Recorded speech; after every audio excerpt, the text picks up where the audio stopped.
Welcome to this Delft Stack tutorial video. In today's video, I'm going to teach you how to set the default language in VLC Media Player. Whether you're watching videos in a different language, or you simply want VLC to always start in your preferred language, this simple step-by-step guide will walk you through everything you need to know. First, open your VLC Media Player and press Ctrl P to open the Preferences window. Once you're there, make sure you're on the Interface tab, which is selected by default. Look for the Language section, where you'll see a drop-down menu showing Auto as the default. Next, click on that drop-down menu to see all the available languages. Select the language you want VLC to use by default.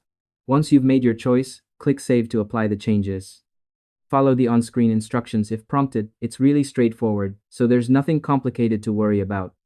To make the process smoother, here's a quick tip: make sure VLC is closed and restarted after changing the language. Doing this beforehand ensures that the new language settings are applied properly without any issues. Once you've completed these steps, your VLC Media Player will always start in the language you selected.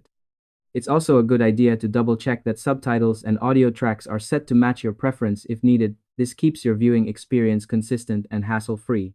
And that's all there is to it. By following these simple steps, you'll be able to set your default language in VLC Media Player without any hassle. Thanks for watching this Delft Stack tutorial video.